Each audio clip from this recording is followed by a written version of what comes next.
आज के इस एक्सप्लेनर में आपका स्वागत है। 1858 से लेकर 1947 तक ये सिर्फ 89 साल नहीं थे, बल्कि ब्रिटिश रणनीतिक नियंत्रण और भारतीय राष्ट्रवादी प्रतिरोध के बीच खेले गए शतरंज के एक बेहद दिलचस्प खेल का दौर था। आज हम अपनी स्रोत सामग्री के जरिए ये समझेंगे कि कैसे एक औपनिवेशिक शासन ने शायद बिल्कुल अनजाने में दुनिया के सबसे बड़े लोकतंत्र का ब्लूप्रिंट तैयार कर दिया। चलिए शुरू करते हैं। तो इस पूरे ऐतिहासिक टाइमलाइन को हम 6 मुख्य हिस्सों में बांटकर देखेंगे। क्राउन का नियंत्रण, प्रतिनिधित्व का भ्रम, सांप्रदायिक विभाजन की शुरुआत, द्वैध शासन, राष्ट्र की रूपरेखा और आखिर में आज़ादी और उसकी विरासत। लेकिन आगे बढ़ने से पहले एक बहुत बड़ा विरोधाभास है जिस पर गौर करना जरूरी है। सोचने वाली बात है कि जिन कानूनों को एक पूरे देश को गुलाम बनाए रखने के लिए डिज़ाइन किया गया था, वही आखिरकार उसकी आज़ादी की रूपरेखा कैसे बन गए। मतलब दमन के हथियार ही आखिर में आज़ादी के औजार कैसे बन गए। यही वो सवाल है जो इस पूरी कहानी को एक नया नजरिया देता है। तो चलिए पहले हिस्से की तरफ बढ़ते हैं। क्राउन का नियंत्रण। 1857 के विद्रोह के ठीक बाद का दौर, जब सब कुछ बदल गया। अब यहाँ जो 3 ब्रिटिश उद्देश्य है ना, वो असल में इस पूरे दौर की हर एक नीति को समझने के लिए एक मास्टर की यानी चाबी का काम करते हैं। प्रगतिशील दिखते हुए कंट्रोल बनाए रखना, भारतीयों की भागीदारी को बिल्कुल कम से कम बढ़ाना और प्रतिनिधित्व के नाम पर बांटो और राज करो। 1858 से 1947 तक के हर ब्रिटिश कानून के पीछे यही 3 एजेंडे छुपे हुए थे। इसी का नतीजा था 1858 का भारत सरकार अधिनियम। इसने पूरी तरह से प्रशासनिक ढांचे को पलट कर रख दिया। ईस्ट इंडिया कंपनी आउट और ब्रिटिश क्राउन डायरेक्ट इन, वाइसरॉय और सेक्रेटरी ऑफ स्टेट जैसे पद बनाए गए। और इस पूरे सिस्टम में भारतीयों की भागीदारी कितनी थी? बिल्कुल शून्य। सत्ता पूरी तरह से अंग्रेजों की मुट्ठी में थी। अब आते हैं दूसरे खंड पर, प्रतिनिधित्व का भ्रम।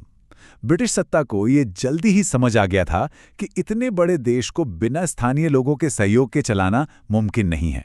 और यहीं से शुरू हुआ चुनावों का विकास, जो किसी स्लो मोशन फिल्म की तरह था। 1861 में सिर्फ नाम मात्र के मनोनयन से शुरू होकर 1935 तक पहुंचते पहुंचते ये एक बड़े मताधिकार में बदल गया। हर कदम पर अधिकार तो दिए गए, लेकिन बहुत ही नाप तौल कर, ताकि असली कंट्रोल कभी हाथ से न जाए। इन दोनों माइलस्टोन्स पर गौर कीजिए। 1861 और 1892 के इन अधिनियमों ने एक जगह तो दे दी, भारतीयों को बजट पर चर्चा करने और सवाल पूछने का हक भी मिला, लेकिन असली ताकत वो वहीं की वहीं रही। कोई वोटिंग पावर नहीं थी। मतलब आप बोल सकते हैं, लेकिन फैसला वही होगा जो ब्रिटिश सरकार चाहेगी। अब पहुंचते हैं तीसरे हिस्से पर। ये वो मोड़ है जहां राष्ट्रवादी मांगें जोर पकड़ने लगी थीं और इसके जवाब में बोए गए सांप्रदायिक विभाजन के बीज। 1909 के मॉर्ले मिंटो सुधार, ये महज एक कानून नहीं था, बल्कि एक ऐसा घातक फैसला था जिसने अलग निर्वाचक मंडल या सेपरेट इलेक्टोरेट की शुरुआत की। इसी एक कानून ने समाज में धार्मिक विभाजन की ऐसी गहरी खाई खोद दी जिसने आखिरकार देश के बंटवारे की जमीन तैयार की। इस दौर की विडंबना देखिए। एक तरफ तो सत्येंद्र प्रसाद सिन्हा वाइसराय की कार्यकारी परिषद के पहले भारतीय सदस्य बनते हैं, जो अपने आप में एक बहुत बड़ा ब्रेक थ्रू था। लेकिन ठीक उसी वक्त पहचान की राजनीति को एक हथियार बना दिया गया। ये अंग्रेजों की एक क्लासिक दोहरी चाल थी, एक हाथ से रियायत देना और दूसरे हाथ से समाज को बांटना। चलिए चौथे खंड की ओर बढ़ते हैं, द्वैध शासन और बढ़ती मांगे। पहले विश्व युद्ध के बाद जो राजनीतिक दबाव बना, उसका सीधा नतीजा थे 1919 के मॉन्टेग्यू चेम्सफोर्ड सुधार। और यहीं एंट्री होती है इस भारी भरकम शब्द की, द्वैध शासन या डायरकी। इसका सीधा सा मतलब था दोहरी सरकार। यह सुनने में जितना भ्रामक लगता है, अमल में भी उतना ही उलझा हुआ था। लेकिन फिर भी यही वो सिस्टम था जो भारतीय संसदीय लोकतंत्र के लिए एक बहुत बड़ा और जरूरी ट्रेनिंग ग्राउंड साबित हुआ। इस सिस्टम के चालाकी देखिए। विषयों को 2 हिस्सों में बांट दिया गया, आरक्षित और हस्तांतरित। जो भी असली ताकत वाले विभाग थे, जैसे पुलिस या फिनांस, वो ब्रिटिश गवर्नर ने अपने पास आरक्षित रखे, और स्वास्थ्य या शिक्षा जैसे विभाग जिनके लिए पैसे की जरूरत थी, वह भारतीय मंत्रियों को थमा दिए गए। जिम्मेदारी पूरी, लेकिन ताकत कुछ भी नहीं। लेकिन इसी 1919 के कानून की एक बहुत बड़ी देन भी रही। पहली बार केंद्र में द्विसदनीय व्यवस्था यानी 2 सदनों वाला सिस्टम लागू हुआ, विधानसभा और राज्य परिषद। भले ही वोट देने वाले बहुत थोड़े से लोग थे, लेकिन सोचिए क्या ये हमारे आज के लोकसभा और राज्यसभा के ब्लूप्रिंट जैसा नहीं लगता? बिल्कुल लगता है। तो आइए अब पहुंचते हैं अपने 5वें खंड पर, राष्ट्र की रूपरेखा।